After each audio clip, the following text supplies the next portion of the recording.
Hey guys, tonight we begin with one of the most chaotic yet transformative events in medieval history, the Crusades. So before you get comfortable, take a moment to like the video and subscribe, but only if you genuinely enjoy what I do here. And let me know in the comments where you're tuning in from and what time it is. It's always fascinating to see who's joining us from around the world. Now, dim the lights, maybe turn on a fan for that soft background hum, and let's ease into tonight's journey together. It's 1095, and you, a knight, are useless. Your castle has no wars, no tournaments, and the peasants are too broke to rob. Your sword is shiny, your horse is moody, and the highlight of your week is bullying the local miller for extra flour. Honestly, you're one ale binge away from slipping into total irrelevance. Then Pope Urban II stands up at Claremont and basically says, "Hey, you losers, want to stab people for Jesus instead of each other?" It's the best sales pitch you've ever heard.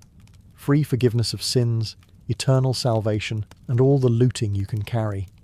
Suddenly, your calendar is packed. Finally, you've got something to do besides polishing your armor until you can see your own disappointed reflection in it. Of course, you're not the only one signing up. Every bored knight in Christendom is dusting off their chainmail, and peasants are tagging along too. They don't have armor or swords. Some show up with pitchforks and saucepans. It's less of a professional army and more of a confused mob headed for an international food festival. Except the food is imaginary, and everyone's starving by week 2. You march east with your fellow holy warriors, which is a generous term for this lot. The guy on your left is barefoot. The guy on your right thinks Jerusalem is 2 days away. Morale is high, logic is low. Still, it feels good to finally have direction, even if it's the wrong one. The church sells this as a spiritual journey, but let's be real. It's medieval HR cleanup. Europe has way too many violent knights hanging around like unpaid interns with swords. The Pope just found the perfect way to export the problem. You're no longer raiding your neighbour's pigs. Now you're raiding entire civilizations. That's career advancement. Sure, deep down you know this ends badly. Most of you will die of dysentery before even seeing a battlefield. Those who survive will probably melt inside their armour under the Middle Eastern sun. But at least you'll die doing something important, like getting lost in Anatolia or collapsing from dehydration while clutching a very rusty sword. And the best part? If you actually make it back home alive, you get to brag forever. You didn't just waste years drinking in a tavern. You were on a holy war. You're not unemployed. You're a crusader. Congratulations. You've officially upgraded from local menace to international war tourist. You're a peasant. Which means your life is a loop. Wake up, shovel mud, eat gruel, shovel more mud, collapse, repeat until death. Entertainment consists of staring at sheep and occasionally watching your neighbour get fined for stealing firewood. It's safe to say, you're not thriving. Then the Crusades arrive, and suddenly you've got options. The Pope says, if you march east, God will forgive your sins. That's appealing, because between stealing turnips and cursing your landlord under your breath, you've racked up quite the spiritual debt. Besides, the idea of leaving your tiny village where everyone smells like cabbage soup and regret sounds exotic. So you pack up your one good tunic, kiss your equally malnourished family goodbye, and join the mob. Congratulations. Your life just upgraded from mud farmer to international mud marcher. The journey is terrible, of course. You quickly learn that walking across continents in leather shoes was a mistake. Food runs out fast. People die of plague, dysentery, and sometimes sheer boredom. You're constantly hungry, constantly lost, and constantly wishing you'd just stayed home digging potatoes. But here's the thing. For the first time ever, you're seeing things. Cities with stone walls taller than anything in your entire region. Markets where spices and fabrics dazzle your mud-caked eyes. Constantinople alone blows your mind. Its domes, mosaics, and running water make your village look like a pigsty with delusions of grandeur. You can't stop staring. You also can't stop thinking about how many chickens you'd have to steal to afford a single lamp from these markets. And when you finally arrive in the Holy Land, assuming you survive the road, you're walking in places you've only heard about in church sermons mumbled by half-asleep priests. Jerusalem, Bethlehem. It feels unreal. You're sweaty, starving, and your clothes are falling apart. But you've made it further than anyone in your family has ever dreamed. Back home, people live and die within a 5-mile radius. You've marched across Europe and Asia, seen cities your neighbours can't even pronounce, and eaten food that wasn't boiled turnips. Sure, you nearly died 6 times, and you'll probably never be the same again. But compared to endless years of farming mud, this feels almost glamorous. The Crusades might kill you, but they've already rescued you from the most terrifying fate of all. Dying of boredom in your cabbage patch, you've trudged for months through mud, forests and hostile villages, and you're starting to wonder if this crusade thing is just an elaborate prank. Then suddenly, there it is, Constantinople, and your medieval peasant brain can barely process what you're looking at. First off, the walls. You've seen wooden fences before, maybe a stone wall if your local lord was feeling fancy. But here, the walls stretch so high they might as well scrape the heavens. They're thick, layered, and guarded by people who actually know what they're doing. If your village had walls like this, you'd never have to chase your pigs out of the neighbour's cabbage patch again. Then you step inside. Your jaw hits the ground. Markets overflowing with silks and spices. Fountains spouting clean water, not the murky swamp juice you're used to drinking. Domes glinting in the sunlight, so polished they practically mock the leaky thatched roof you once called home. The Hagia Sophia alone looks like it was designed by angels with far too much free time. And the food. Oh, the food. Fresh bread that doesn't taste like sadness. Meat seasoned with spices you can't even name. Sweet desserts dripping with honey. You take one bite and realise your entire culinary experience back home has been a crime against humanity. Suddenly, boiled turnips feel like a personal insult. Of course, you also realise you look like absolute garbage compared to the locals. You're covered in dirt, your clothes smell like goat, and you've got the haunted stare of someone who hasn't bathed since Advent. Meanwhile, Constantinopolitans are strutting around in robes of silk, dripping in jewellery, as if to remind you that you're the medieval version of a tourist in sweatpants. Still, you can't deny it. You're awestruck. This city is the crossroads of the world, where east meets west, where trade routes pour in treasures, and where peasants like you finally understand how pitiful your mud hut really is. Do you feel slightly resentful? Absolutely. Do you also start fantasizing about smuggling some of this wealth back home? Definitely. Constantinople isn't just a city. It's a slap in the face to everything you thought civilization meant. For the first time, you realize the crusade might actually be worth it. Even if you die tomorrow, at least you got to see a city that made your entire village look like an accident someone forgot to clean up. Back home, dinner is the same sad rotation. Bread that could double as masonry, porridge that tastes like wet hay, and the occasional boiled cabbage, a dish so bland it makes you question why you even bother chewing. If you're really lucky, you get some salted pork that tastes like it was cured during the last ice age. Then you march east on crusade, stumble into a marketplace, and your entire concept of food implodes. You see strange powders, red, gold, black, and green. Merchants scoop them up with delicate spoons and wave the scents in your direction. The smell alone makes you suspicious. Food with aroma? That's witchcraft where you come from. But you're curious. You sprinkle some of this so-called pepper onto your stale bread. And suddenly, you're alive. It's spicy, sharp, exciting. You sneeze so hard you nearly drop your bread, but you don't care. For the first time in your life, food has flavour beyond burnt or rotten. Then comes cinnamon. You try a pinch and it tastes sweet, warm, almost comforting, like if joy had a flavour.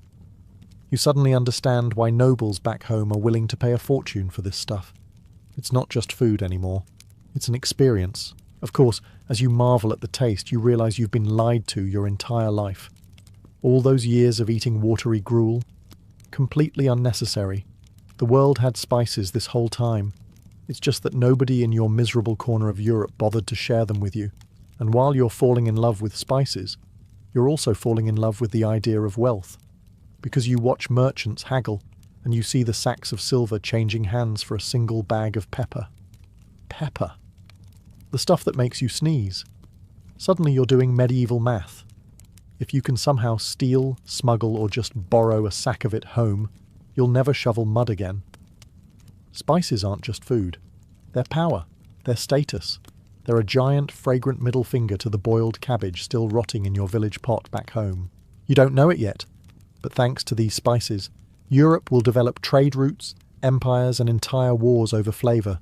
All you know right now is that your taste buds are screaming, "Where has this been all my life?" Congratulations, you've just discovered spices, and dinner will never taste like despair again. Back home, sweet means maybe finding a berry that hasn't been eaten by birds yet. Dessert is not a concept. The closest you've come is bread so undercooked it's still doughy in the middle. Then you march east, stumble into a market, and someone hands you candied fruit. The first bite hits like divine revelation. Your tongue, which until now has known only flavours like muddy turnip and burnt gruel, suddenly thinks it's in heaven.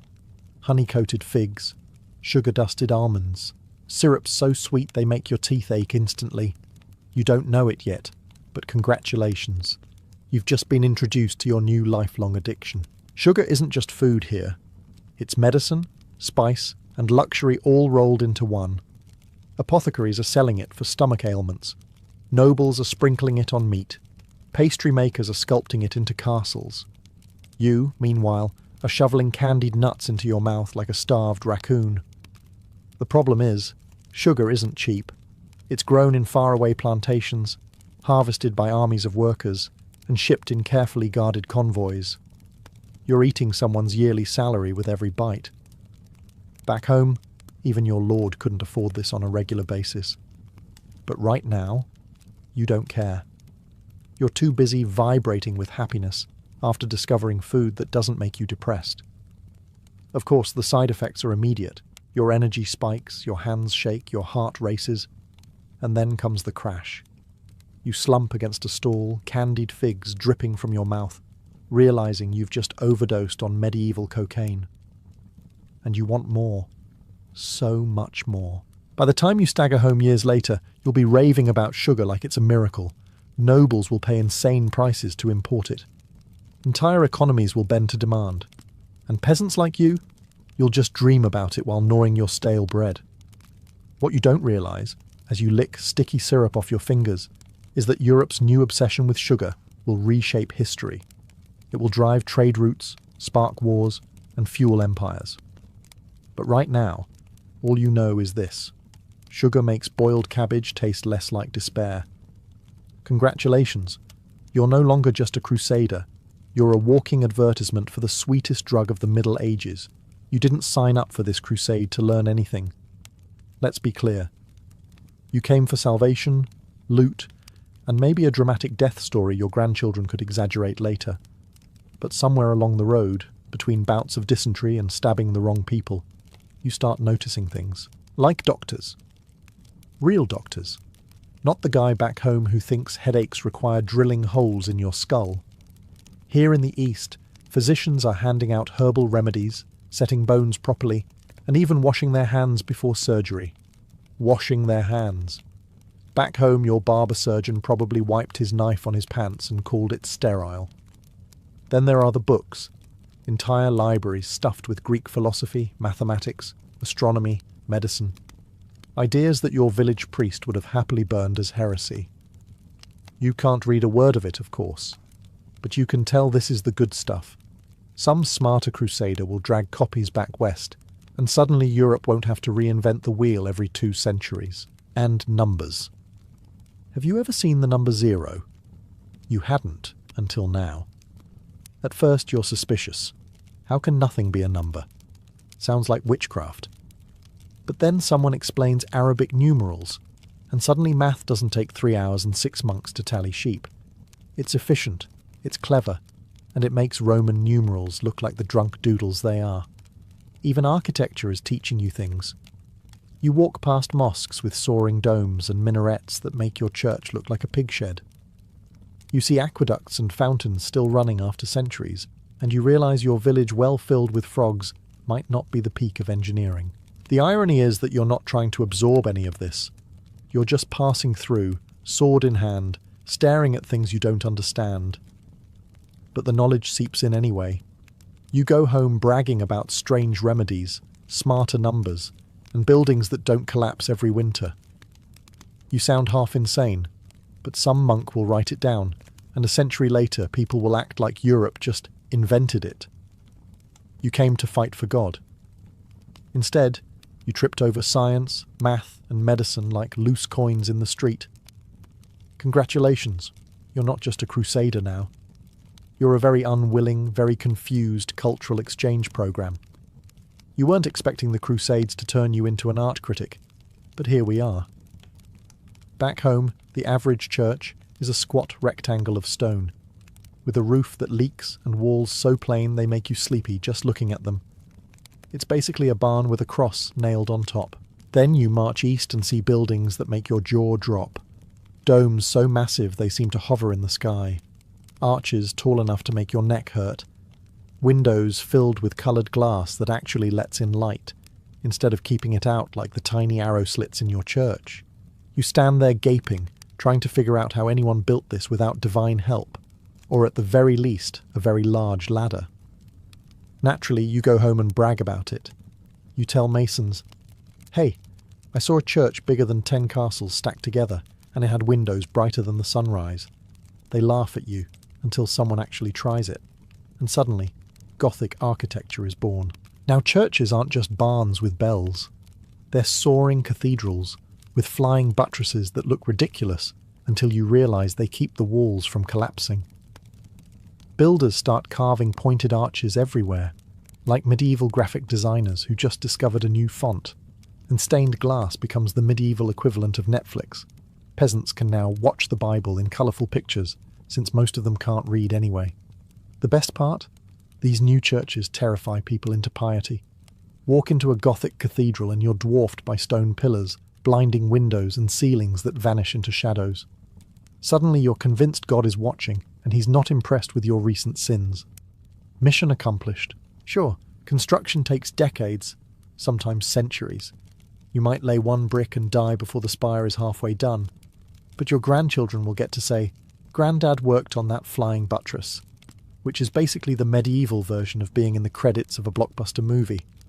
So yes, you went on crusade to stab people, but you came back with design inspiration. Without your trip, Notre Dame wouldn't exist.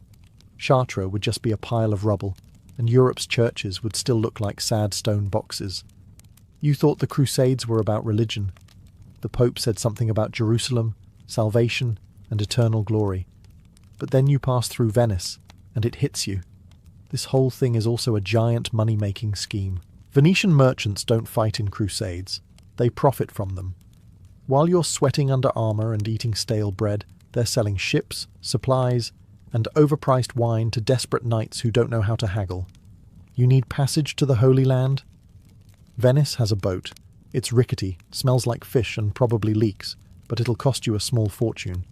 Don't like it? Too bad. Venice has a monopoly, and they know it. As you march off to battle, the Venetians stay behind counting coins. Then, when the war goes sideways, as it always does, they swoop in, hauling back silks, spices, and sugar. You're trudging through deserts on foot while they're cruising the Mediterranean, inventing the concept of first-class travel. By the time you stagger home, Venice is unrecognisable. The city is dripping with wealth. Marble palaces line the canals. Merchants wear robes so fancy they look like kings. The local baker has a better house than your feudal lord. Venice has gone from a swampy lagoon with delusions of grandeur to the Wall Street of the Middle Ages, and all thanks to your hard work bleeding in foreign fields. The best part? Venetians don't even hide it. They flaunt their riches with festivals, masks, and banquets that make your mud village feasts look like sad picnics. While you're bragging about surviving dysentery in Antioch, they're bragging about their new warehouse full of peppercorns. Guess who people are more impressed with? Of course, Venice doesn't just get rich, it gets powerful. Their navy dominates the seas, their bankers control debts, and before long, even kings are kissing Venetian rings just to borrow cash. All because the Crusades turned the Mediterranean into their personal business playground? You thought you were fighting for God. In reality, you were unpaid security for Venice's shipping empire. The Crusades gave you blisters. Venice got filthy rich. You thought you were signing up for a holy mission, a once-in-a-lifetime act of devotion. In reality, you've just booked the world's first package tour. Minus the travel insurance, comfy lodging, or any actual planning, it starts with the march. Tens of thousands of you are trudging along the same road, all headed vaguely east. You don't know where exactly, because maps are rare and mostly wrong. Someone up front claims to know the way, but he's also the same guy who thought Cologne was in France. You decide to trust him anyway, because what's the worst that could happen? Spoiler: starvation, plague, or being ambushed by angry locals. The journey feels less like a military expedition and more like a chaotic medieval sightseeing trip. You shuffle from one unfamiliar city to another, gawking at buildings, markets, and people who look at you like you're a sweaty, unwelcome mob. Which, to be fair, you are. Your army's arrival is basically a medieval flash mob, except instead of dancing, you're looting their food supplies. The Pope promised a pilgrimage, but what you're really experiencing is the medieval version of budget travel. You sleep outside, share questionable meals with strangers, and hope nobody steals your shoes while you're snoring. Hygiene is non-existent. By week 3, you smell so bad that even your horse avoids standing downwind. There's also the entertainment factor. The crusade becomes its own moving circus. You've got jugglers, priests shouting sermons at dawn, merchants hawking overpriced bread, and self-proclaimed prophets announcing doom every time someone sneezes. It's half holy mission, half carnival, and entirely exhausting. And the destinations? Forget spa resorts or beach views. You're headed for war zones. Every stop promises less relaxation and more stabbing. Antioch, siege. Jerusalem, siege. Acre, yet another siege. Your holiday package includes lots of standing around starving while waiting for the enemy to surrender. Congratulations, you've invented all-inclusive misery. But here's the kicker. When it's all over, you get to go home and brag. You'll tell your neighbours about the cities you saw, the deserts you crossed, the relics you touched. They'll be impressed, even though you leave out the part where you spent most of the trip trying not to die of diarrhea. So yes, you joined the first medieval package tour. It had no refunds, terrible catering, and a high chance of death. But at least the stories are priceless. You've been told your enemies in the East are monsters, godless barbarians who eat babies, drink blood, and never bathe. Which is funny, because when you finally cross paths with Saladin, the famous Muslim leader, he turns out to be cleaner, smarter, and frankly more polite than anyone in your entire army. First of all, the man actually takes baths, regularly. That alone already makes him more terrifying than half your fellow crusaders, who smell like a goat farm set on fire. Saladin dresses in silk, carries himself like a king, and, worst of all, doesn't immediately die when he sees your glorious European tactics, which mostly consist of charging in a straight line and hoping God sorts out the details. Then there's his reputation. Even your leaders whisper about it. Saladin fights like a lion, strategizes like a genius, and treats prisoners better than you treat your own comrades. He even once sent fruit and ice to Richard the Lionheart when the man was sick. Imagine that, your greatest enemy delivering a medieval get-well basket while you're still arguing with your squad over who gets the least mouldy loaf of bread. When you finally face him in battle, you realize why the legends stick. His armies don't panic, don't scatter, and don't spend 3 hours arguing over who forgot the siege ladder. They move like they've actually trained for this. You, meanwhile, are wearing 50 pounds of armour in the middle of the desert and wondering if it's too late to fake heat stroke. And here's the real kicker. Even when he beats you, and he usually does, Saladin comes across as the good guy. Chroniclers describe him as merciful, noble, even chivalrous. That's awkward, because you've been promised eternal glory for stabbing his men, and yet you can't help thinking you'd rather follow him than your own half-drunk commander. Of course, back home, the bards will spin this differently. They'll say you fought a terrifying infidel, not a generous statesman. They'll gloss over the fact that Saladin has better manners, better logistics, and better skincare than your entire army combined. But you'll remember. You'll remember the man who managed to make you feel like the rude, smelly invader in someone else's backyard. You've spent your whole life scribbling on parchment, which is just animal skin stretched, scraped, and dried, until it resembles leather that failed its career as a shoe. It's thick, it's expensive, and it smells faintly like regret. If you need something cheaper, you use wax tablets or just carve notes into wood like a caveman. Writing is a chore, and books are so rare that your village priest still chains his Bible to the pulpit like it's the crown jewels. Then, somewhere in the east, someone hands you a sheet of paper. At first, you're confused. It's thin, smooth, and, here's the shocker, not made out of dead cow. You bend it in your hands, and it doesn't crack. You write on it, and the ink doesn't smear instantly into a sad blob. It's light, it folds, and you can stack dozens of sheets without needing a small army of oxen to carry them. You immediately suspect witchcraft. Nothing this convenient should exist. But no, it's just paper.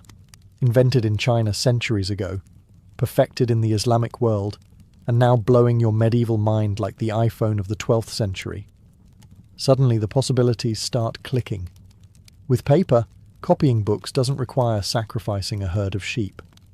Letters can travel without being bulky, brittle scrolls. Bureaucracy, God help us, can actually expand, because now nobles and kings can produce contracts, decrees, and tax records faster than ever. In other words, your feudal paperwork just went from rare nuisance to daily nightmare. Thanks, paper. Of course, your first instinct as a crusader is not to appreciate the cultural value, but to imagine how much you can sell this stuff for back home. Your neighbours will lose their minds when they see something that isn't calfskin masquerading as literature. A whole new black market is born, where paper becomes as desirable as pepper or sugar. And though you don't realise it yet, paper is going to reshape Europe forever. Universities will thrive, literacy will spread, and eventually some guy named Gutenberg will figure out printing presses, all because crusaders like you stumbled east, saw something cooler than parchment, and decided to copy it. So yes, you came for salvation and loot. Instead you discovered stationery. Congratulations, you've just upgraded Europe from cowhide scribbles to civilized paperwork. And now every medieval scribe owes you a thank you card, written on paper of course. You've been marching for years. You're hot, tired, broke, and still not entirely sure where Jerusalem is on a map. But don't worry, this time the plan is foolproof. The Fourth Crusade will succeed where the others failed. Spoiler, it doesn't. First problem? Venice. You and your fellow crusaders promised to pay them for ships to sail to the Holy Land, but when it comes time to cough up the gold, you're all broke. Turns out most knights are terrible at budgeting. Venice isn't mad, though. They're helpful. They offer a deal. Instead of paying in cash, how about you sack Zara, a Christian city, for them? You know, just a quick pit stop of treachery. So you do it. Congratulations. You've just attacked fellow Christians before even seeing an infidel. Jerusalem is already looking like a distant dream. Then things really go sideways. A Byzantine prince shows up with promises of cash, supplies, and troops if you'll just help him take Constantinople back from his enemies. And because you've already committed one oops, why not double down? Off to Constantinople you go. What follows is less holy war and more looting vacation. Instead of marching on Jerusalem, you and your comrades storm the greatest Christian city in the East. You burn, pillage, and strip it of treasures. Priceless relics? Gone. Ancient manuscripts? Torched. Horses? Looted. Even the bronze horses from a racetrack are dragged back to Venice. Nothing says for Christ's glory like stealing statues for home decor. As you stumble through palaces grabbing candlesticks, you realise this is a new low. The crusade didn't just miss the target, it hit the wrong continent. You were supposed to save Christianity's holiest city. Instead, you've permanently crippled the Eastern Roman Empire, your supposed ally. Nice work. The irony is rich. Instead of uniting Christendom, the Fourth Crusade split it for good. Constantinople never fully recovered. Meanwhile, Venice became richer than ever, swimming in stolen treasure while you drag yourself home empty-handed. You wanted glory. You got infamy. You set out to fight infidels and ended up robbing fellow Christians. Congratulations. You've just lived through the most spectacular medieval GPS fail of all time. Back home, your vocabulary is limited. Most of your sentences are some variation of, "Yes, my lord," "No, my lord," or "Please don't hang me, my lord." Your world is tiny, your words are tinier, and the most exotic phrase you know is "Ale, please." Then you go on crusade, and suddenly your ears are assaulted by languages that don't sound like someone choking on porridge. You hear Arabic, Greek, Turkish, Armenian, a whole Tower of Babel crammed into marketplaces and battlefields. At first, you think everyone's just shouting insults at you, but slowly you realize they're actual words, useful ones. You pick up sugar because your new addiction demands a vocabulary to match. You learn cotton because you'd like to stop dressing in wool sacks that itch like they were designed by Satan. You stumble across algebra, and though you don't understand it, you know it sounds smarter than anything you've ever said. Try dropping that word in your village tavern. Instant respect, even if you still can't count past 20 without taking your shoes off. Some words slip into your speech whether you want them to or not. Coffee, though you can't afford it. Bazaar. Checkmate. Before long, you're sprinkling them into conversation like you invented them. Your neighbours stare at you like you've become a wizard. You let them. Back in Europe, these borrowed words spread like wildfire. Nobles love tossing them around to sound cultured. Monks copy them into manuscripts, sometimes misspelling them so badly they create new words entirely. Before long, everyone's pretending they've always known what satin or lemon means. Of course, you don't get credit for this. Nobody's going to write, "Thank you, random sweaty crusader, for enriching our vocabulary." But the truth is, without you and your fellow accidental linguists, Europe would still be stuck describing everything as meat or not meat. Language is power, and by lugging home these shiny new words, you've accidentally made your world sound a little bigger, a little fancier, and a lot more confusing. So yes, you still smell like a swamp, and your sword is rusty. But when you walk into the tavern and casually mention sugar or algebra, everyone's impressed. Congratulations, you've gone from village idiot to international linguist, and all it took was a few years of holy war. You stagger home from the Crusades, half dead, sunburned, and smelling like a camel's armpit. But here's the silver lining. Nobody back in your mud-caked village knows what really happened, which means you're about to become the most interesting storyteller within 50 miles. At the tavern, you drop your first tale. You don't mention the dysentery, the endless marching, or the fact that you once got lost for 3 days because your captain couldn't read a map. Instead, you talk about the time you fought valiantly at Antioch. By valiantly, you mean you stood behind a wall holding a rusty spear, hoping someone else did the stabbing. But your neighbours don't know that. To them, you're practically Richard the Lionheart's right-hand man. And that's the beauty of it. The truth doesn't matter. The Crusades were such a chaotic mess that any story you tell sounds believable. Did you slay 10 enemy knights with one hand? Sure. Did you scale the walls of Jerusalem using only your bare feet and divine willpower? Why not? Did you personally wrestle Saladin? Absolutely, and you nearly won too, but he cheated, obviously. The best part? Nobody can prove you wrong. There's no medieval fact-checker scrolling through parchment archives to call you out. Your word is gospel, and every time you embellish, your reputation grows. Soon, people are calling you the hero who saw the Holy Land, instead of that guy who used to steal cabbages.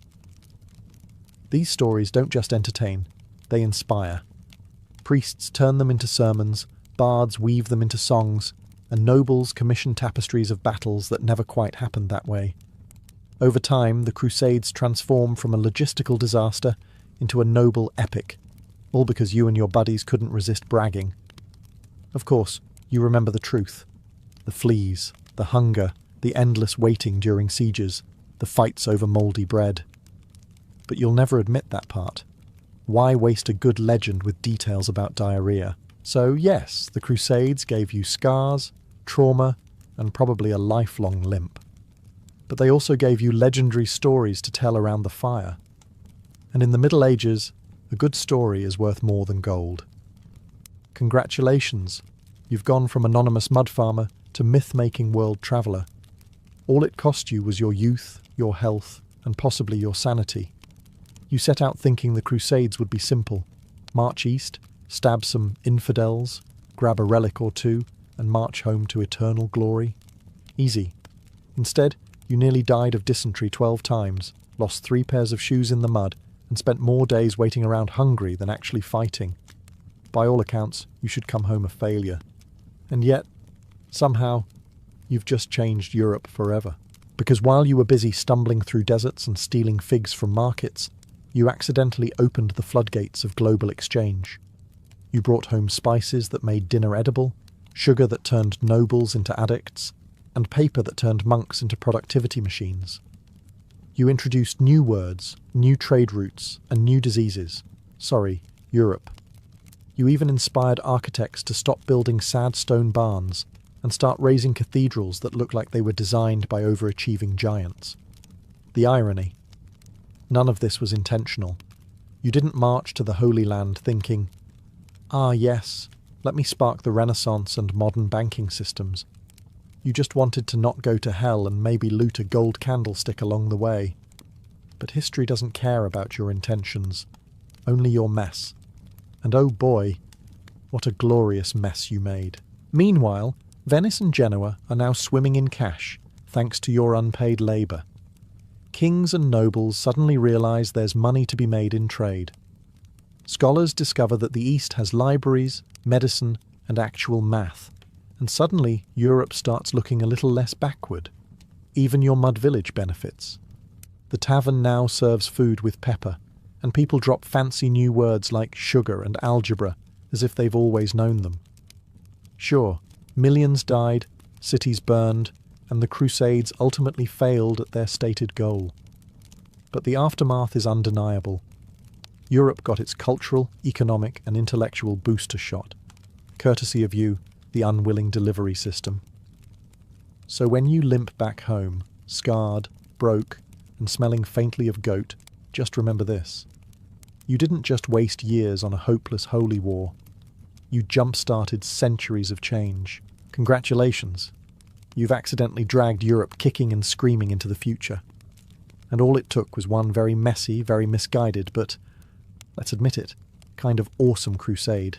The earliest jousts were messy, almost indistinguishable from outright brawls. Groups of knights charged one another in chaotic melees, swinging swords, swinging maces or lowering lances. Safety wasn't exactly a priority, and neither was fairness. Horses were trampled, men were killed, and villages unlucky enough to host these contests sometimes found their fields churned into mud and their barns stripped for makeshift viewing stands. But even in this chaos, a pattern began to form. The thrill of 2 knights, alone, charging at one another on horseback became the highlight. Slowly, that spectacle pulled away from the group melees and developed into its own dedicated event.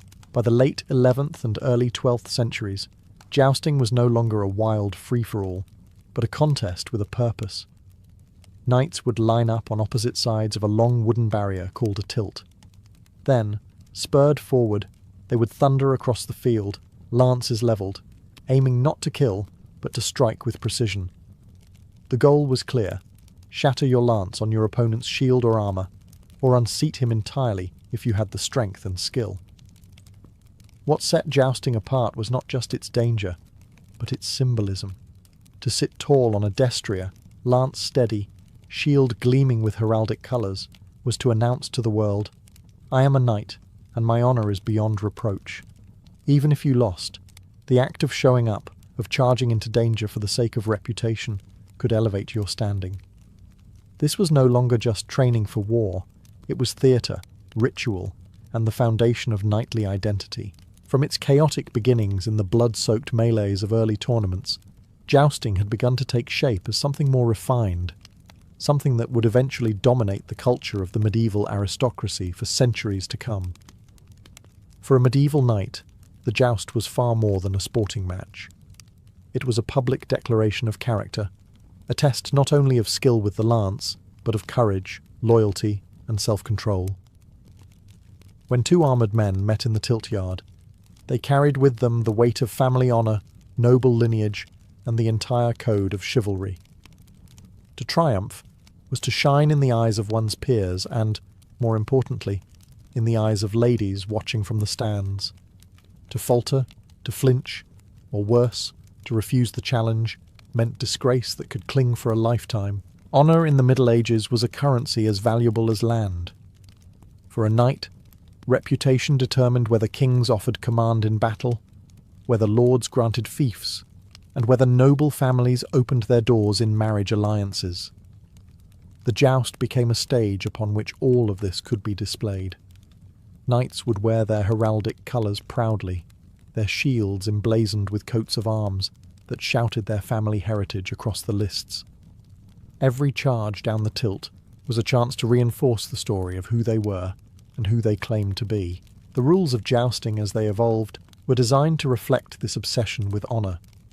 It was not enough to simply knock an opponent from his horse. Doing so in a reckless or dishonourable way, such as striking outside the permitted zones of shield or chest, could bring shame rather than glory.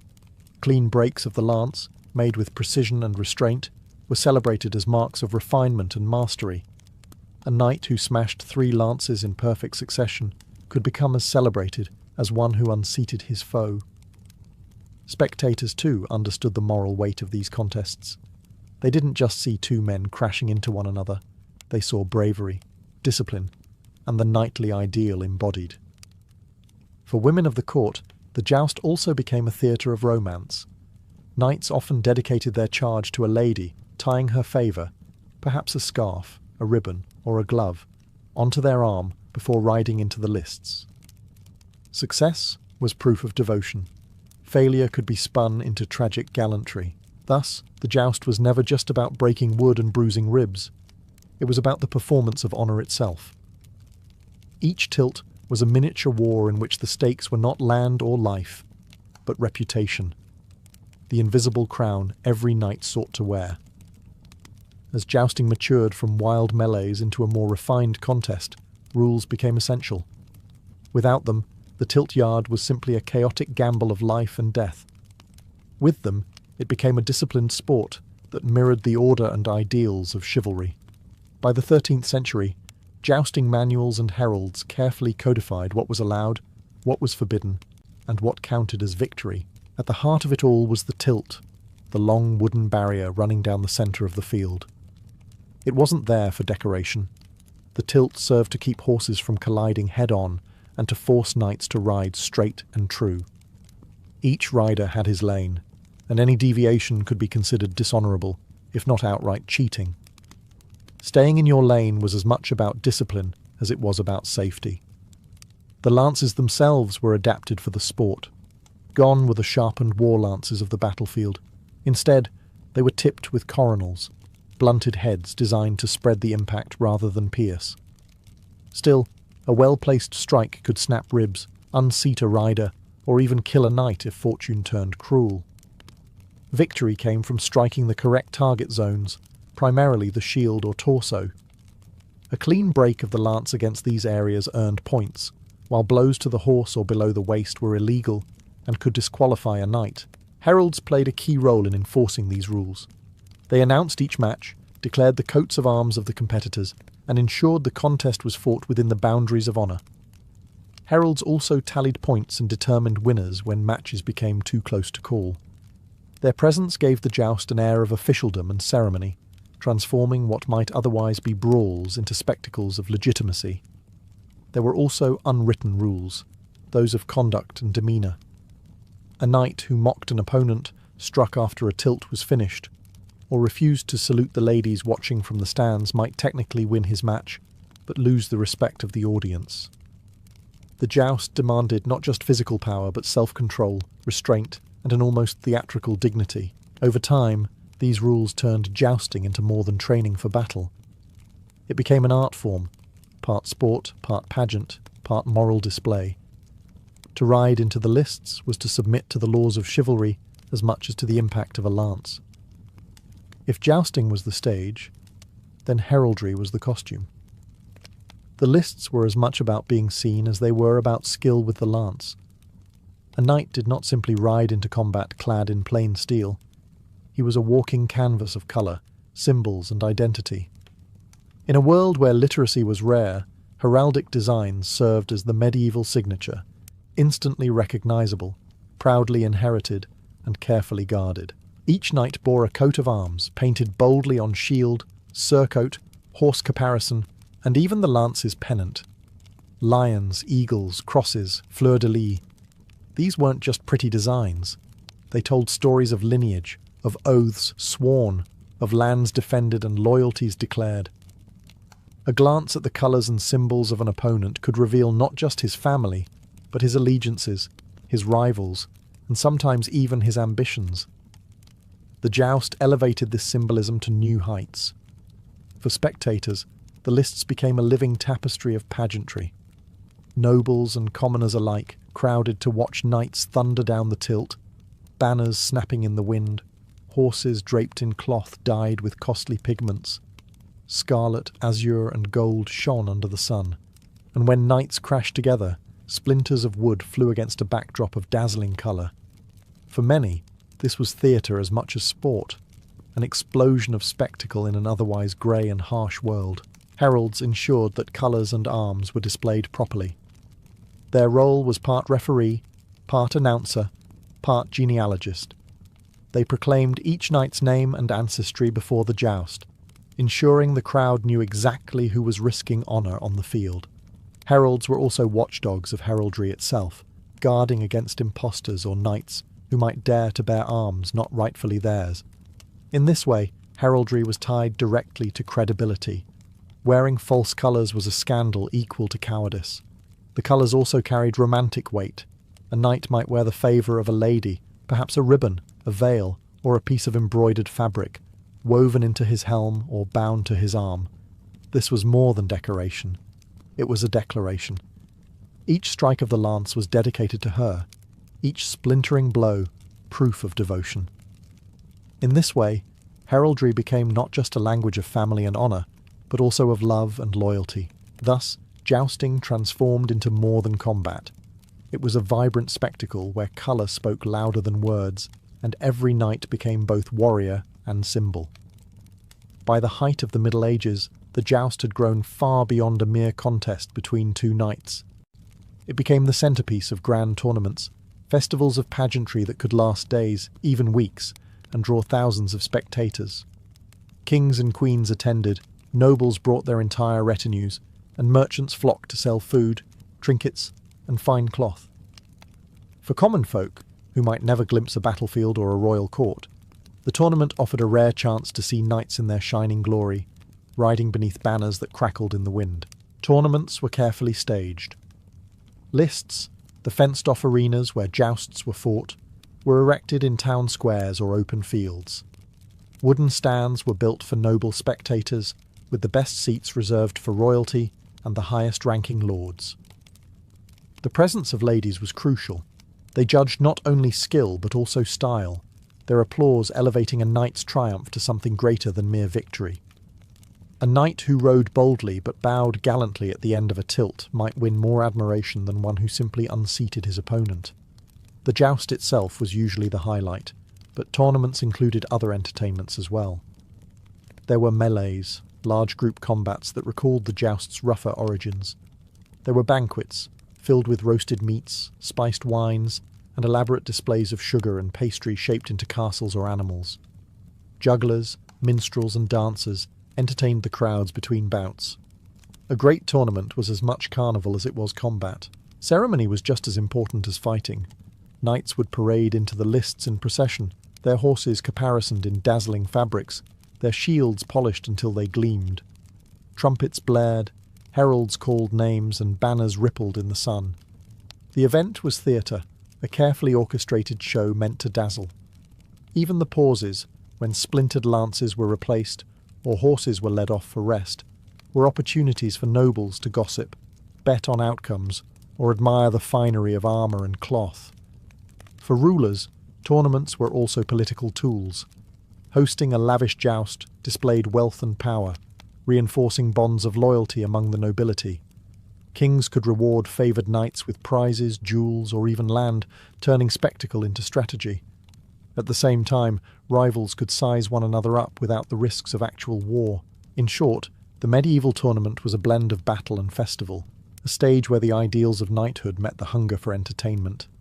It was blood sport, but also pageant, a show where knights fought not only for victory but for the gaze of the crowd.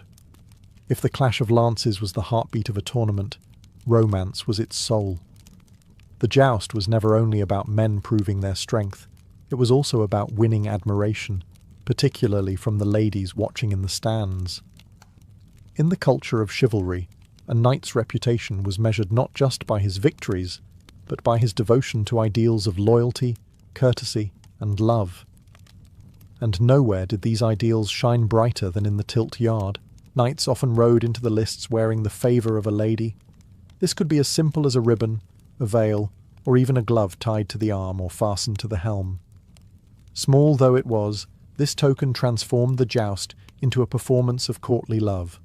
Every strike of the lance, every charge into danger, became a declaration of devotion. To break a lance in a lady's honour was to declare before the entire assembly that her beauty and virtue inspired courage.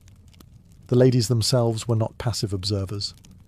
They judged the contests, granted favours, and sometimes even decided the victor in cases of dispute. Their applause or disdain could elevate a knight's reputation, or tarnish it beyond repair. A knight might win the match, but if he rode without elegance, or failed to dedicate his efforts to a noble cause, he risked being dismissed as brutish rather than gallant. Romance, however, was not always innocent.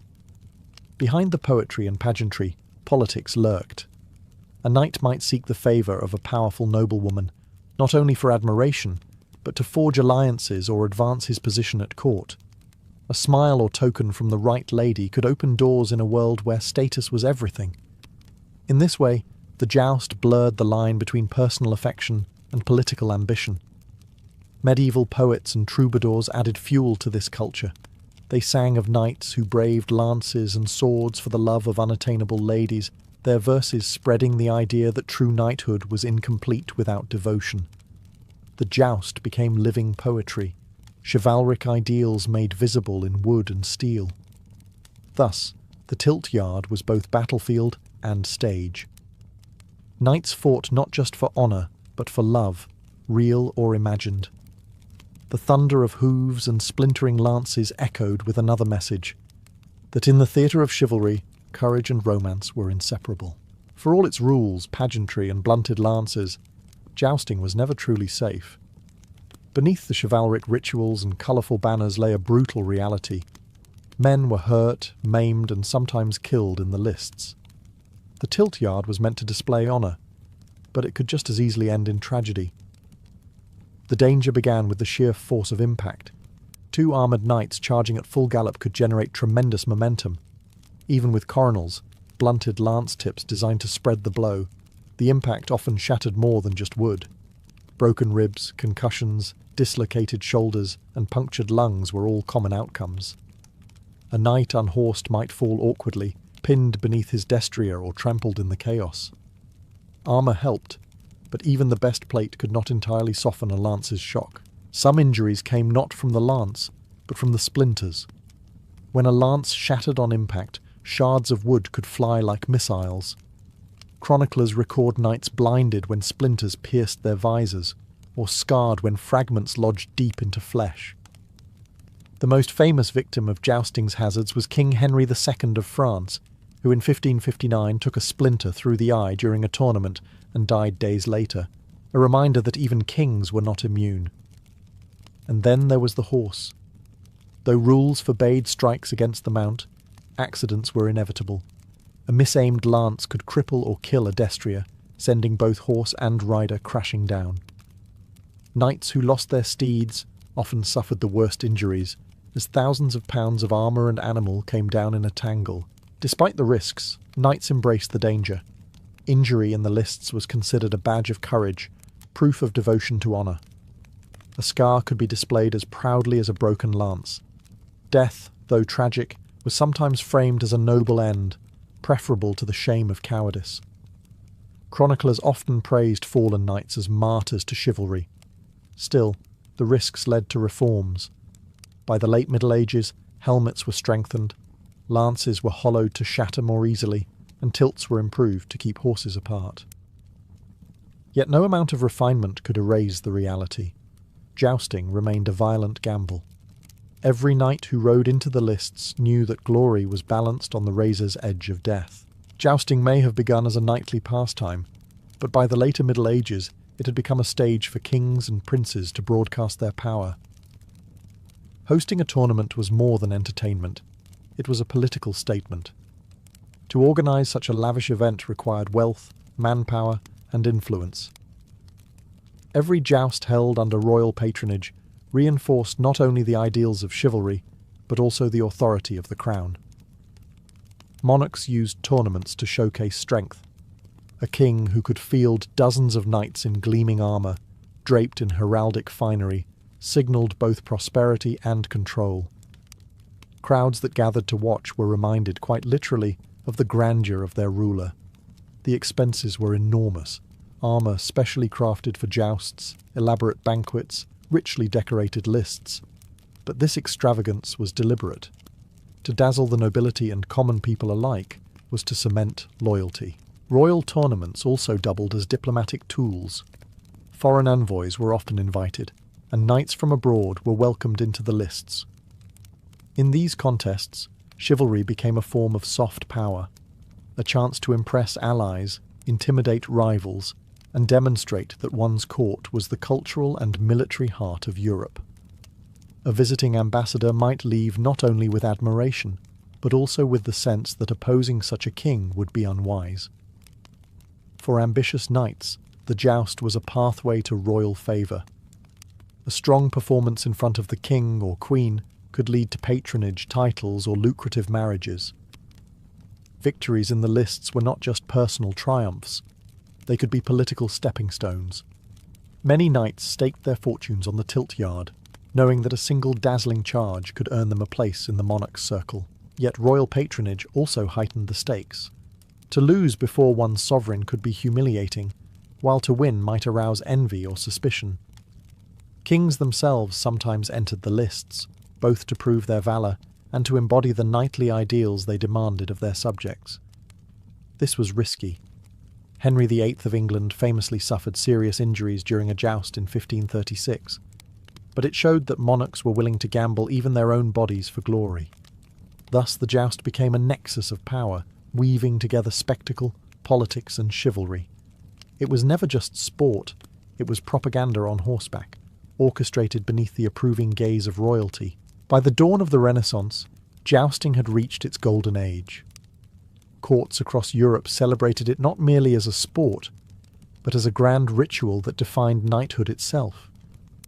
The tilt yard was where legends were made, where honour was won, and where the ideals of chivalry found their most dazzling expression. And yet, as the centuries rolled on, jousting began to fade, its dangers, costs, and changing world slowly chipping away at its once unshakable place in society. The decline was partly practical. Warfare had evolved. Gunpowder, firearms, and disciplined infantry formations began to dominate the battlefield, rendering the knight on horseback less decisive than he once was. The joust, born as a form of training for war, suddenly seemed outdated. Lances and plate armour, once essential, became ceremonial relics rather than useful tools of combat. By the 16th century, jousting was no longer preparation for war. It was theatre, kept alive for tradition and spectacle. Another factor was its danger.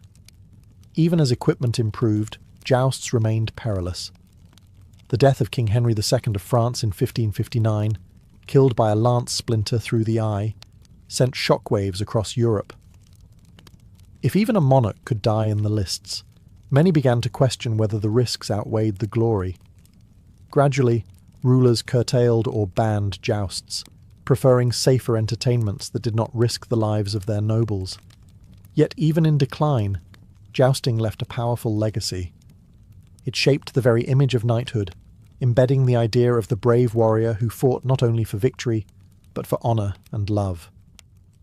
The rituals of heraldry, the ideals of courtly love, the pageantry of tournaments, all of these remained woven into the cultural memory of Europe long after the last lance was broken.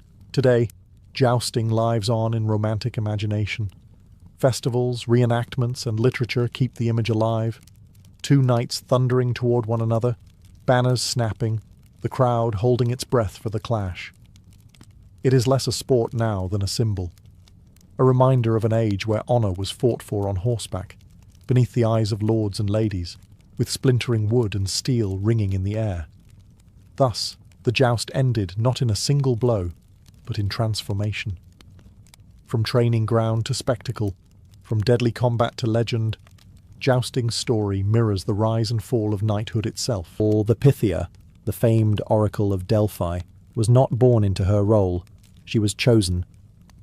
In the earliest centuries, the position was reserved for a young virgin, symbolizing purity and closeness to Apollo. But after one priestess was abducted for her beauty, the Delphians changed the rule. From then on, the Pythia was selected from older women, beyond the reach of such dangers, yet still dressed in maiden's clothing to honour tradition. This choice reflected a paradox at the heart of her role. Though human, she stood as a vessel of the god, both ordinary and extraordinary at once. The process of becoming the Pythia was as sacred as it was transformative. She was drawn from the local women of Delphi, not from distant lands or noble families. Her authority came not from bloodline or wealth, but from her willingness to surrender her life to Apollo. Once chosen, she underwent rituals of purification. She bathed in the cold waters of the Castalian spring, believed to cleanse both body and spirit. She fasted, abstained from worldly pleasures, and performed sacrifices to ensure she was worthy of the god's voice. From this moment forward, her existence was no longer her own. She belonged to Apollo. The transformation was both spiritual and social. The woman who once lived among her neighbours became something apart from them, set on a higher plane.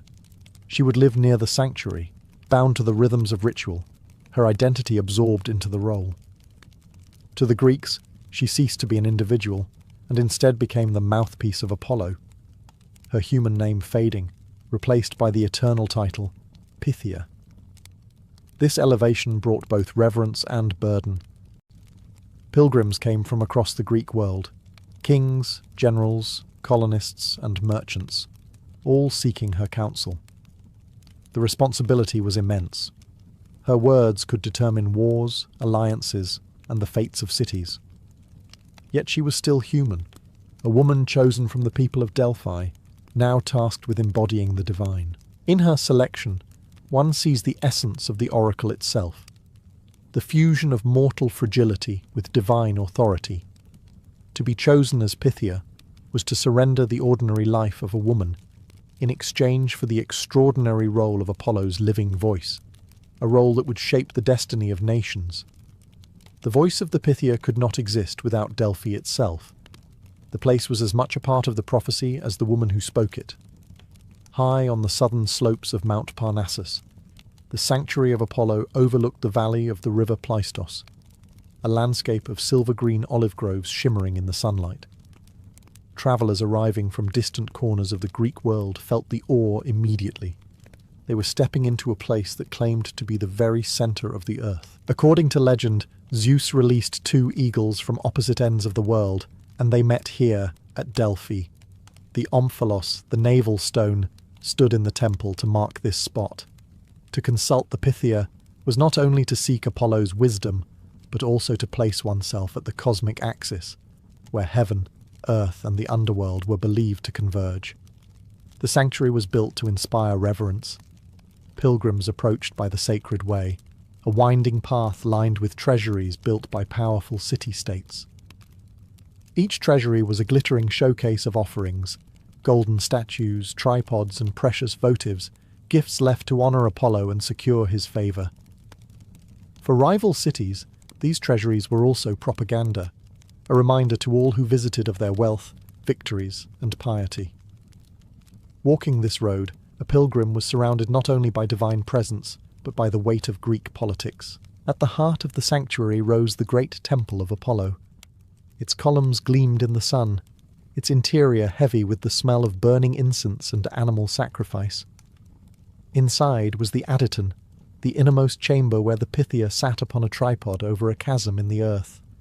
Here, myth claimed, vapours rose from the underworld, carrying Apollo's voice upward to mingle with the breath of the priestess. Whether or not the fumes truly existed, the setting gave the impression of mystery, otherworldliness, and danger. Every element of Delphi was designed to heighten the sense that this was no ordinary place. The mountains above, the theatre carved into the hillside, the stadium for games, all added layers of sacredness. To stand here was to feel small, yet connected to something vast. The Pythia's words carried weight precisely because they were spoken in a place where mortals believed the gods walked among them. On the appointed days, when Apollo's power was thought to be strongest, the Pythia would prepare to enter the Adyton, the innermost chamber of his temple. This was no casual act. It was a carefully orchestrated ritual meant to transform an ordinary woman into a mouthpiece of the divine. Every step mattered, and every gesture carried meaning.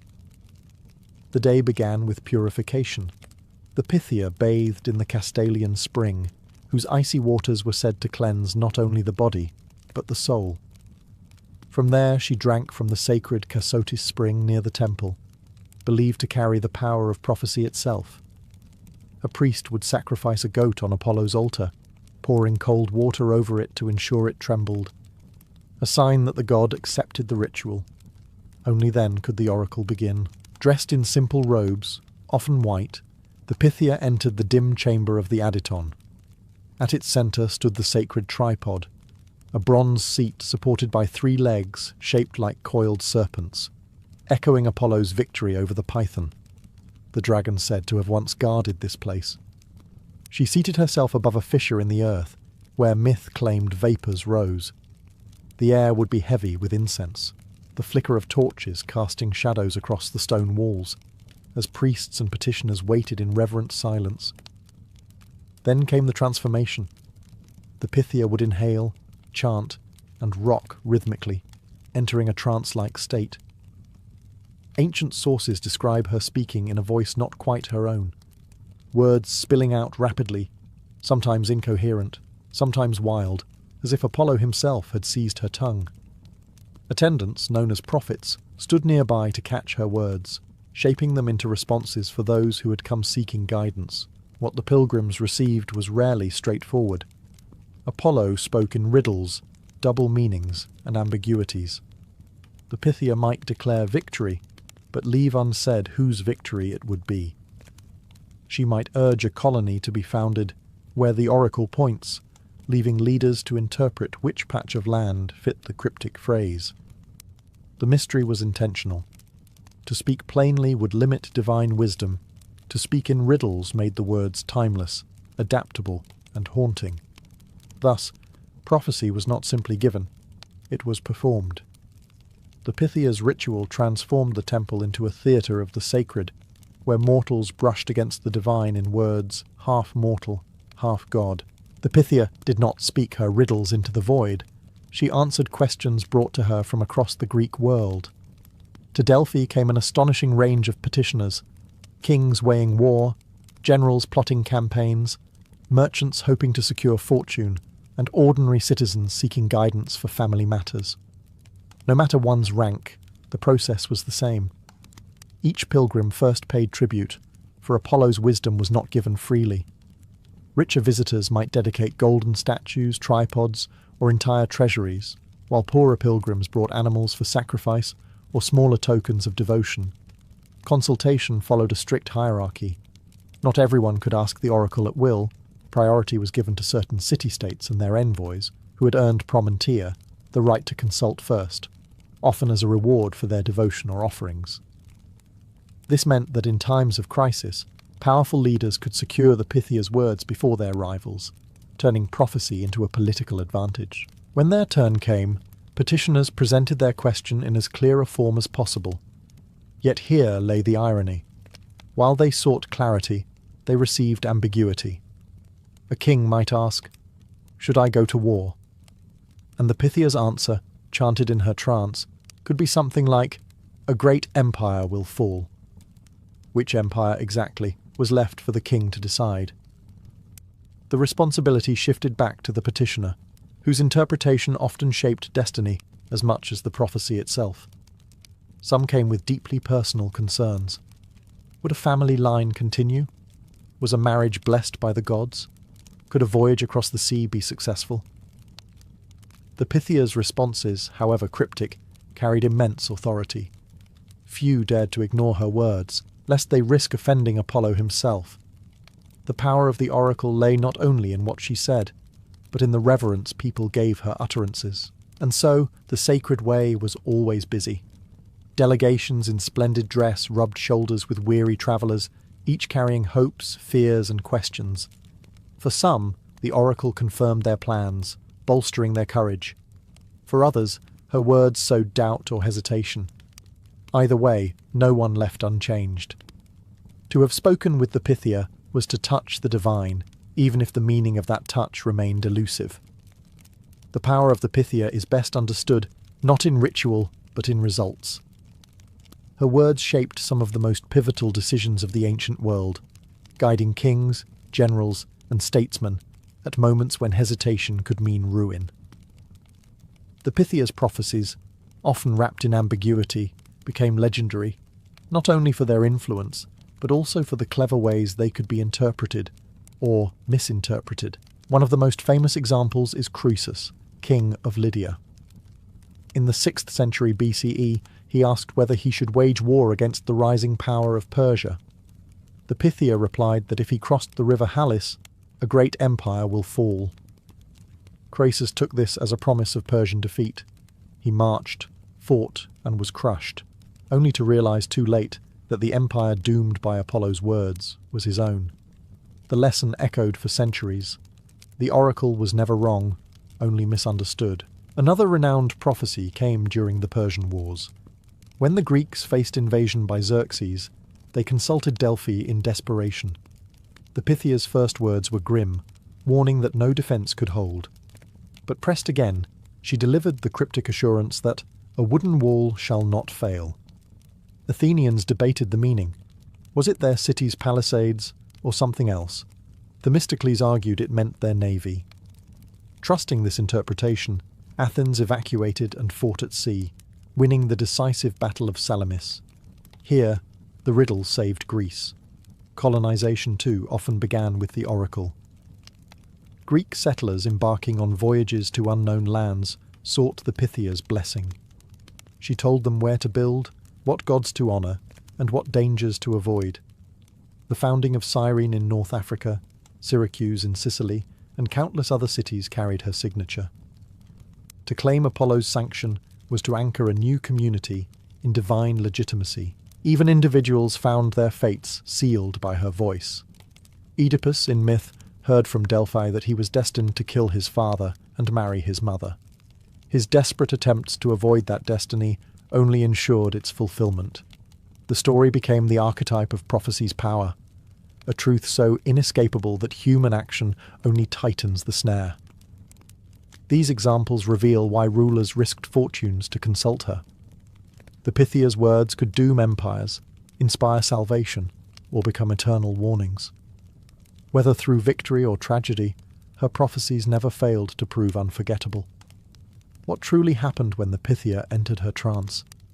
To the ancient Greeks, there was no doubt. Apollo himself descended into her body, seizing her tongue, filling her lungs, and pouring out his will in riddling words. To modern minds, the question is more complicated, tangled in myth, ritual, and fragments of ancient testimony. Some ancient writers described the Pythia as trembling, foaming at the mouth, or speaking in strange, disjointed phrases. Others painted a calmer picture, in which she chanted or muttered steadily while attendants listened carefully, recording every syllable. What all accounts agree on is that her voice was not her own. Petitioners believed they were hearing the god, not the woman. That belief gave her words their unshakable weight. The setting itself added to the aura of divine possession. The tripod seat, placed above a fissure in the earth, was said to emit vapours that induced her trance. Plutarch, who served as a priest at Delphi, insisted that a sweet-smelling pneuma rose from the ground, carrying Apollo's essence. Modern archaeologists have debated this claim. For centuries, skeptics dismissed the vapours as legend. Yet in recent years, studies have found that the temple sits above intersecting geological faults. These faults may have released gases such as ethylene, which in concentrated doses can cause disorientation, euphoria, and trance-like states. The ancient myth of the Earth's breath may, in fact, have had a geological root. Still, science alone cannot explain the cultural phenomenon. Even without fumes, the ritual itself was overwhelming. Imagine the dim chamber, lit by torches, filled with incense and chanting. The weight of expectation, the presence of priests, the long line of petitioners waiting outside. It was a theatre of the sacred. The Pythia, fasting, purified, and psychologically primed, may have needed no chemical aid to enter a heightened state of consciousness. Her body, her breath, and her voice became the focus of an entire world's attention, magnifying the power of suggestion. For the Greeks, though, explanation was irrelevant. What mattered was the message, not the mechanism. Whether through God, gas, or ritual ecstasy, the Pythia's words carried the authority of Apollo. Mystery was part of the oracle's strength. Her voice had to feel otherworldly to command the destiny of nations. The Pythia was not simply a religious figure, she was a force in Greek politics. Her words, delivered in the dim chamber of Apollo's temple, could ripple outward to shape alliances, justify wars, or topple ambitions. For leaders across the Greek world, to have Apollo's voice on one side was to claim divine sanction. No decree, no campaign, no treaty carried more weight than one backed by Delphi. City-states competed fiercely for the oracle's favour. Athens, Sparta, Corinth and Thebes all sent rich gifts to Delphi, each building treasuries along the sacred way as dazzling advertisements of piety. These offerings weren't only devotional, they were political investments. The more a city lavished upon Apollo's sanctuary, the more likely it was to secure favourable oracles, or at least priority in consultation. In a world where prophecy could decide the timing of a war or the founding of a colony, influence at Delphi was a prize worth fortunes. The Pythia's words often echoed the shifting balance of power. When Sparta sought legitimacy for its conquests, the oracle frequently endorsed them. When Athens rose to dominance, it, too, found Delphi a willing ally at times. Some historians suspect the priests who assisted the Pythia may have steered her words subtly, aligning prophecy with the political winds. Yet, to the Greeks, this was not manipulation. It was Apollo's will, expressed in terms mortals could understand. The oracle also influenced diplomacy. Before embarking on risky ventures, Greek states sought her blessing. Colonists setting out across the seas carried Apollo's sanction with them, which lent authority to new settlements and discouraged rivals. Even foreign rulers recognized Delphi's clout. Croesus of Lydia and later Roman emperors sent lavish gifts, acknowledging the oracle's symbolic power over the Greek world. But the Pythia's authority was not absolute. Leaders sometimes ignored her, and when disaster followed, the blame was laid on human arrogance rather than the oracle's fallibility. This dynamic only strengthened her prestige. Prophecy could not be wrong, only misapplied. In this way, the oracle became both shield and sword, an untouchable source of legitimacy that rulers wielded carefully. Thus, the Pythia was more than a prophetess. She was a political institution, her voice woven into the machinery of power. Through her, Apollo's temple at Delphi became the beating heart of Greek decision-making, a place where destiny and politics met beneath the shadow of Mount Parnassus. For nearly 1,000 years, the Pythia's voice carried across Greece and beyond. But no institution lasts forever. By the late classical and Hellenistic periods, the oracle at Delphi began to lose the unshakable authority it once held.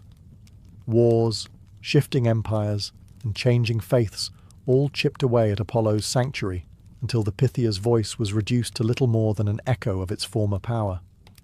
The decline began with politics.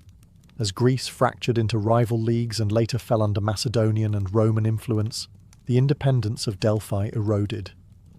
Kings and emperors still consulted the oracle, but they no longer depended on it as Greek city-states once had.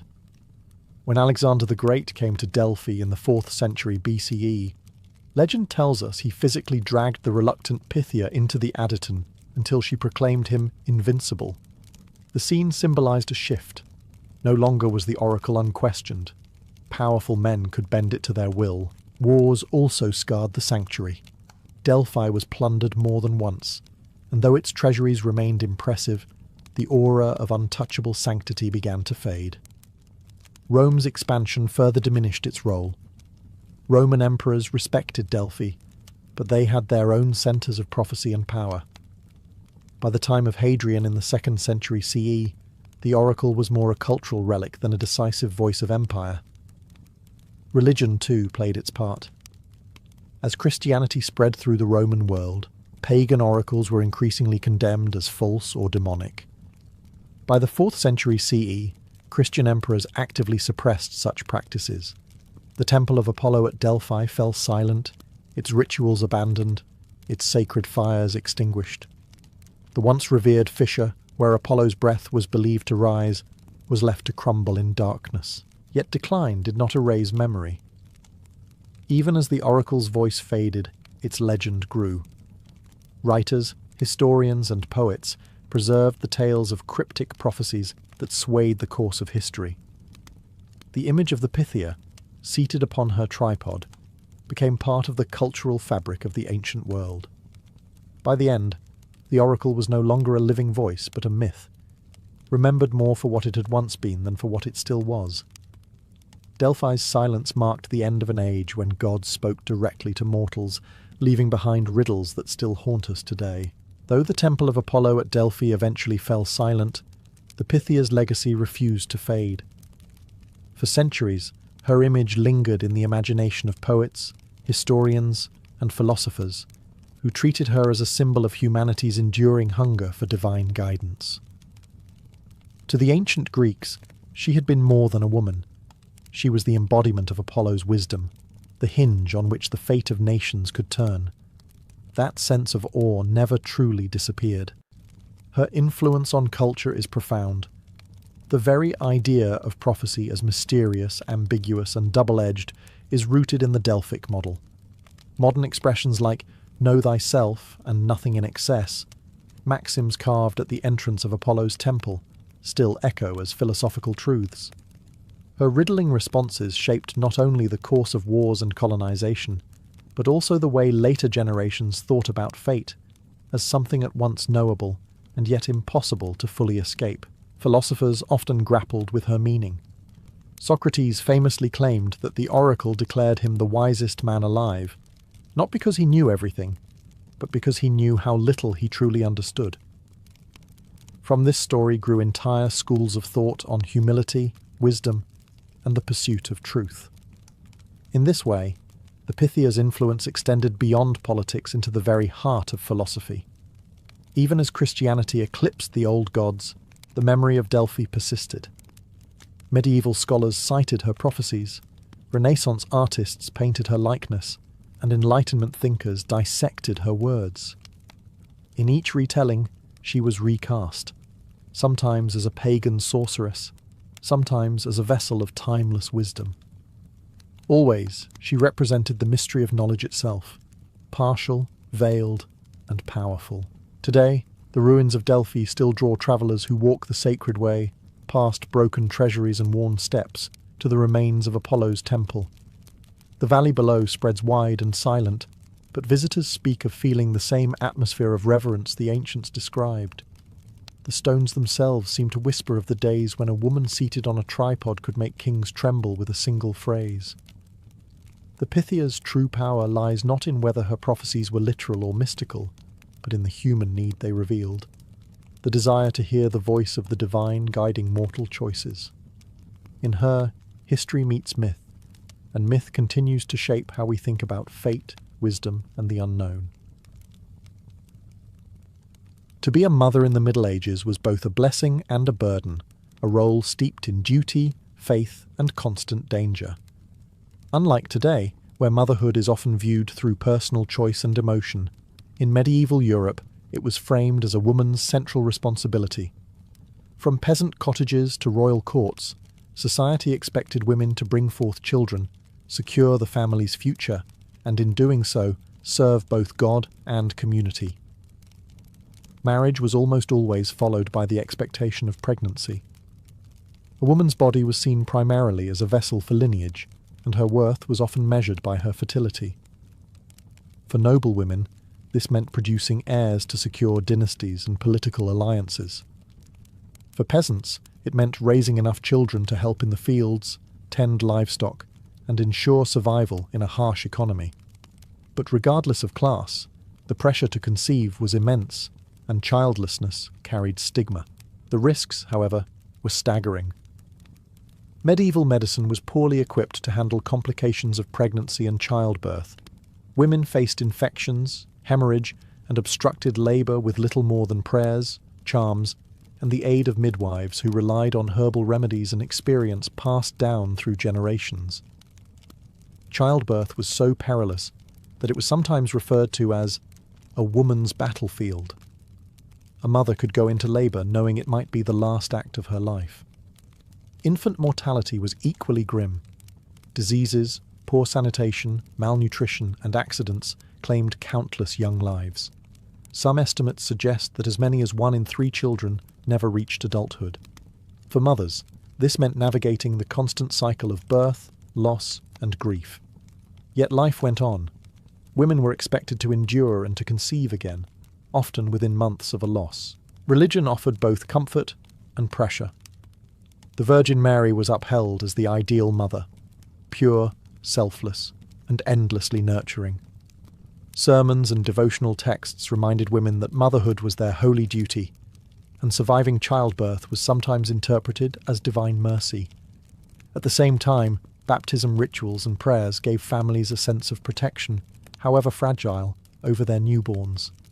Motherhood in the Middle Ages was thus a complex tapestry of joy and sorrow, duty and danger. It was at once a sacred calling and a lifelong trial, where love for one's children was shadowed by the ever-present fear of loss. For medieval noblewomen, motherhood was not simply a personal matter, it was a political act.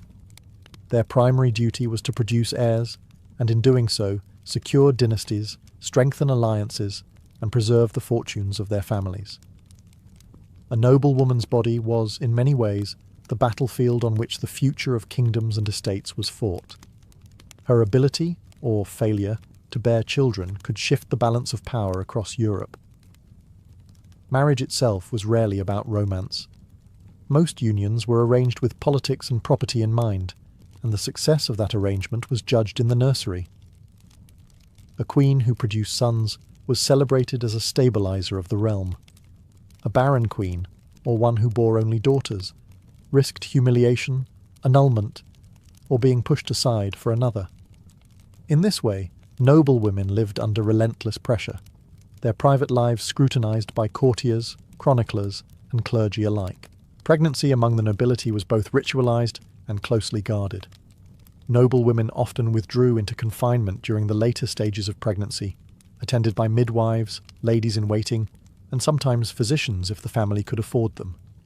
Birth was accompanied by prayers and offerings to saints, particularly Saint Margaret, the patron of childbirth. Yet even with wealth and attendance, noble women faced the same mortal dangers as their peasant counterparts. No amount of luxury could protect them from infection or hemorrhage. Queens died in childbirth as frequently as villagers did, leaving kingdoms shaken by sudden succession crises. The children of noble women, especially sons, were not theirs to raise freely. Heirs were often taken into the care of tutors, nurses, and guardians who shaped their education and political training. Daughters were groomed for marriage alliances, sometimes betrothed before they were even old enough to walk. Still, mothers played an important role in instilling values of loyalty, piety, and honour, and some wielded considerable influence over their children long into adulthood. The maternal bond, though mediated by politics, was still powerful. For noble women, the stakes of motherhood extended far beyond the home. Their wombs carried the weight of dynasties, and their success or failure in producing heirs shaped the destinies of nations. Behind the glittering halls of castles and courts, motherhood was both the most celebrated and most dangerous role a noblewoman could play. For peasant women, motherhood was less about dynasties and politics, and more about sheer survival. Life in the countryside was grueling, and children were both a blessing and a necessity. They provided the labour that kept households afloat, tending animals, working fields, hauling water and spinning wool. Yet to reach that point, both mother and child first had to survive the brutal realities of childbirth and infancy. Peasant mothers rarely had the luxury of retreating into confinement during pregnancy. Work did not pause simply because a woman was expecting. Fields still needed to be ploughed, animals milked, bread baked, and water fetched. Many women laboured in the fields until the final days of pregnancy, and some even gave birth in barns or cottages with little more than a midwife, or sometimes just female neighbours by their side. The process was risky, and complications often meant death in a world without reliable medicine. Infant mortality cast a long shadow over motherhood. Illnesses like dysentery, fevers, and respiratory infections claimed countless young lives, and nutrition was always precarious. Breastfeeding was the norm, but if a mother died in childbirth, her baby's survival was immediately in doubt. In such cases, families might turn to a wet nurse or rely on animal milk, both risky alternatives. Mothers knew from experience that not every child would live, yet the grief of loss did not grow easier with repetition. Many families buried infants in unmarked graves near the home, their memory preserved only within the family's sorrow. Despite hardship, peasant motherhood was not without joy and resilience. Children who survived became a mother's greatest allies in the daily fight to endure poverty and hunger. Young sons joined their fathers in the fields, while daughters helped with cooking, spinning, and caring for younger siblings. Every child who reached adulthood strengthened the household's future. In this way, motherhood was both an emotional journey and an economic strategy. Faith offered peasant mothers comfort. Prayers to saints, charms hung in cottages, and the protective waters of baptism all gave a sense of hope. The Virgin Mary, depicted cradling the Christ child, served as an idealized reflection of their own struggles. Though unlike Mary, most mothers bore not one child but many, often at the cost of their own health. For peasant mothers, survival and sacrifice defined motherhood. Their children were their labour force, their legacy, and their only hope in a world that was constantly pressing them to the edge of endurance. Childbirth in the Middle Ages was a moment of both anticipation and dread. Without the benefits of modern medicine, every pregnancy was fraught with uncertainty, and every labour carried the risk of death. For medieval women, this reality was so well known that it shaped not only how childbirth was approached, but also how it was ritualised. The central figures in this drama were midwives. These women, often older and experienced in attending births, were the primary guardians of mothers and infants. They had no formal training, but relied on knowledge passed down through practice, herbs, and tradition. Midwives knew which plants might ease pain, such as rue or sage, and which prayers or charms could offer comfort when medicine fell short. Their authority in the birthing chamber was respected, even if men, physicians, priests, or husbands, hovered outside, eager to assert control over outcomes they rarely witnessed. The birth itself usually took place in the home. Women in labour were surrounded by female relatives, friends, and neighbours, forming a circle of support that reflected the communal nature of medieval life. The room was often darkened and warmed, with candles lit to invoke divine protection. Religious symbols, crosses, relics, or images of the Virgin Mary were placed nearby. Saint Margaret, patron saint of childbirth, was especially invoked, and prayers or charms bearing her name were recited to safeguard both mother and child. Yet for all the ritual, the dangers were real. Prolonged or obstructed labour could lead to death, and in cases where the mother was unlikely to survive, the Church insisted that the child be baptised immediately, sometimes even while still in the womb, if possible. This emphasis on baptism reveals the deep intertwining of faith and fear, as families hoped to secure the infant's soul, even if its body could not be saved. When a birth was successful, it was a moment of profound relief. The child was swaddled tightly, believed to ensure proper growth, and shown to the father and community. For the mother, however, the ordeal was not over. Many suffered infections, hemorrhage, or lasting injury. Surviving childbirth was itself considered a blessing, a narrow victory won on what many called a woman's battlefield. Through midwives, rituals, and faith, medieval women faced one of life's most dangerous moments with courage. Every safe delivery was a triumph over odds that were stacked against them, and every child born was proof of resilience in a world shadowed by mortality. The arrival of a child was only the beginning of a mother's burden. In the Middle Ages, infancy was the most fragile stage of life, and caring for a newborn required constant vigilance in a world where survival was far from guaranteed. Disease, malnutrition, and accidents claimed countless young lives, making every mother's role a mixture of love, labour, and fear. Breastfeeding was the most common form of nourishment. For peasant women, it was both natural and necessary, ensuring that their infants received sustenance even when food was scarce. Noble women, however, often delegated this task to wet nurses, believing that their own health, appearances, or obligations demanded it. This choice reflected class divides. Where a peasant mother's bond with her child was forged at the breast, aristocratic infants sometimes grew up closer to their nurses than to their biological mothers. Still, noble women were expected to oversee the care of their children, ensuring proper feeding, swaddling, and protection. Swaddling itself was a universal practice. Infants were wrapped tightly in cloth strips, restricting their movement in the belief that it promoted proper growth and kept them safe. A swaddled child was easier to carry, lay down, or keep warm in drafty homes, though to modern eyes it may appear harsh.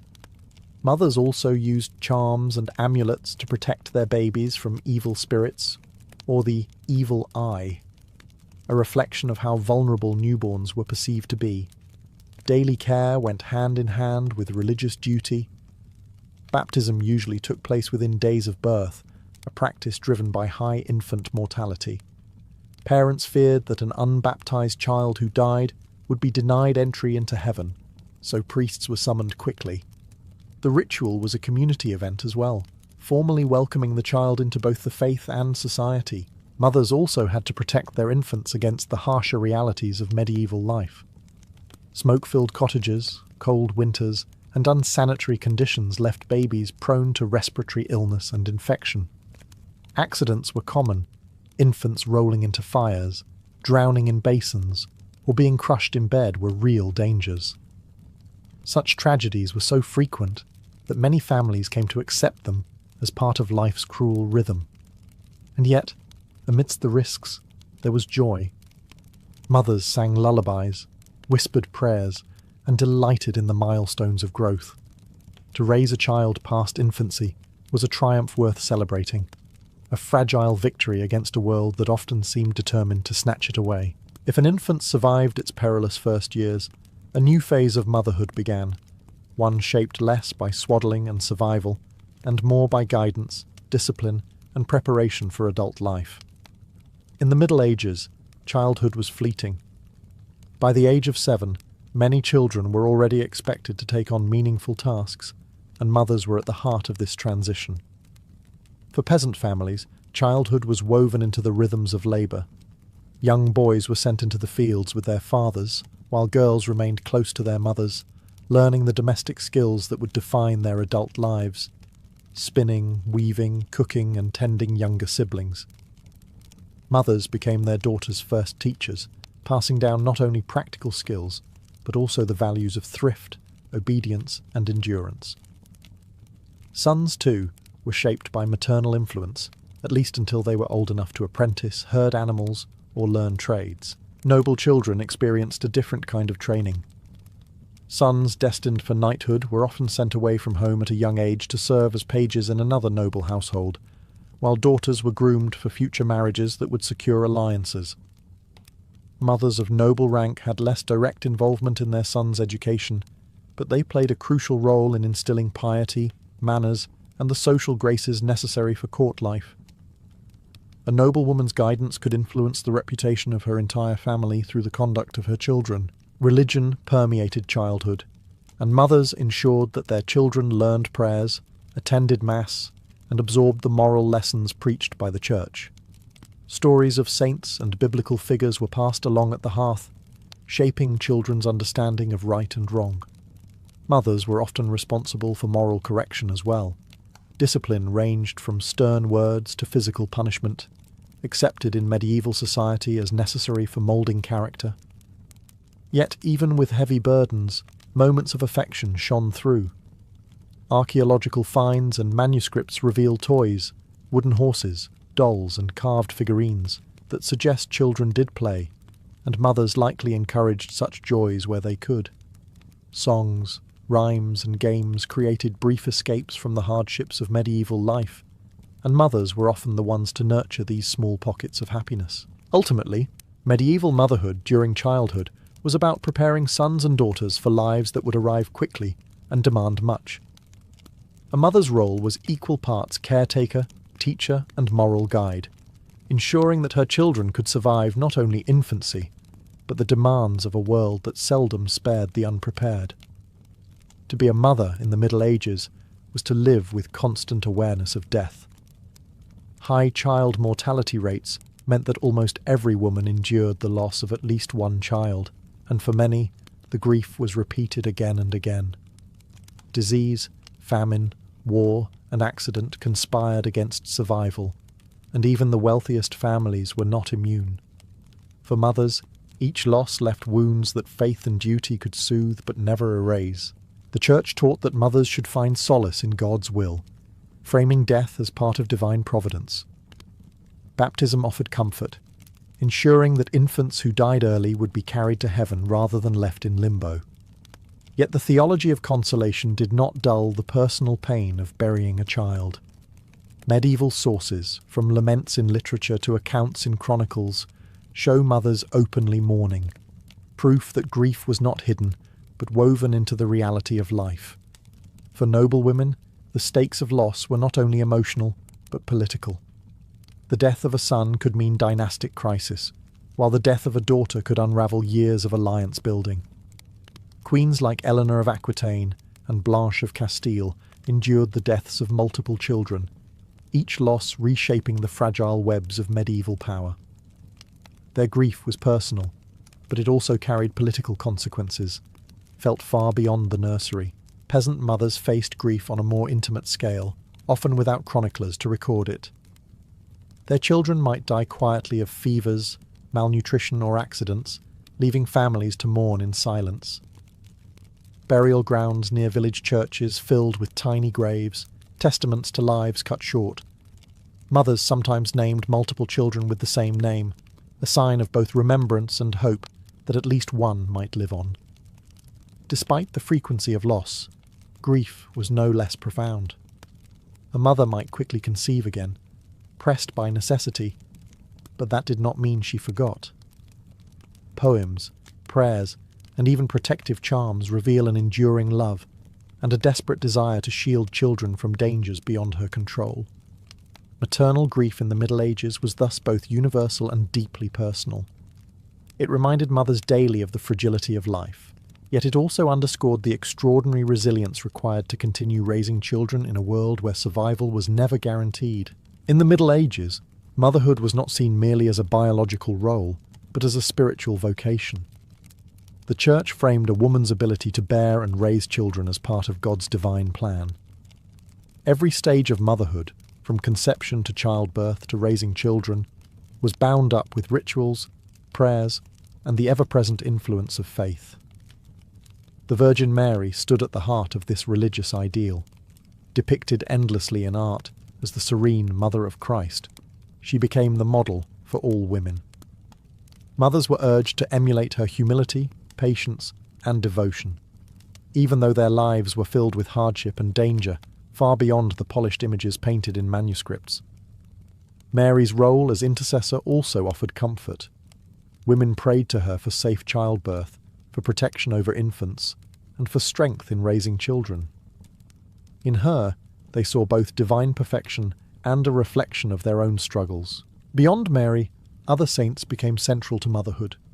Saint Margaret of Antioch was the patron saint of childbirth, and mothers often kept charms, relics, or texts bearing her name close during labour. Her protection was invoked against the dangers of delivery, which many viewed as spiritual as well as physical battles. Baptism, too, carried immense weight. It was not simply a ritual, but a safeguard for the child's soul. Parents rushed to baptize newborns within days, fearing that an unbaptized child who died would be denied entry into heaven. Religion also shaped how mothers viewed discipline and care. Raising children was seen as not only a duty to family, but a duty to God. Teaching prayers, ensuring regular attendance at Mass, and guiding children to live morally upright lives were as important as feeding or clothing them. To fail as a mother was, in the eyes of the Church, to risk failing one's soul. At the same time, faith provided a framework for coping with loss. When children died, as so many did, priests reminded grieving mothers that their child was now with God, safe from worldly suffering. While grief never vanished, religion gave meaning to tragedy, helping mothers endure repeated cycles of loss and renewal. Thus, medieval motherhood was sanctified, elevated beyond mere survival into a calling defined by divine purpose. It was a daily negotiation between earthly hardship and heavenly hope, a constant reminder that in raising children, mothers were believed to be serving God Himself. Though centuries have passed, the echoes of medieval motherhood still linger in how we understand family, faith, and the female role in society. To be a mother in the Middle Ages was to live at the crossroads of love and loss, duty and danger. It was not a private experience, but one shaped by religion, politics, and community expectations, an experience that left a lasting cultural imprint. The most striking legacy is the idealization of motherhood itself. The Virgin Mary, elevated in medieval devotion as the perfect mother, created a model that shaped Western ideas for generations. Even long after the Middle Ages, women were measured against this standard of purity, sacrifice, and maternal care. Art and literature carried forward the medieval association of motherhood with sanctity, casting the figure of the mother as both nurturer and moral guide. Practices from medieval motherhood also endured. The role of midwives, the tradition of baptism within days of birth, and the belief in maternal responsibility for children's moral and religious education continued well into the early modern era. The structure of family life, with mothers at its core, set patterns that influenced European households for centuries. Yet the hardships of medieval mothers also form part of their legacy. Their resilience in the face of staggering infant and maternal mortality left behind stories of survival that remind us how fragile life once was. Chronicles of noble women who died in childbirth, or folk traditions recording the struggles of peasant women, highlight the enormous risks they bore. These stories resonate today, offering perspective on the progress of medicine and the deep human cost that shaped medieval society. Emotional legacies remain too. While records from peasants are scarce, evidence from letters, poems, and religious texts reveals that maternal love, grief, and pride were just as profound then as they are now. Behind every dynastic calculation or peasant labourer's struggle stood mothers who hoped, prayed, and sacrificed for their children. Ultimately, the legacy of medieval motherhood is a testament to endurance. It was a role at once glorified and burdened, revered in religious ideals yet scarred by constant risk. In remembering it, we see not only the constraints placed upon women, but also their strength in carrying families and entire societies through an age of hardship.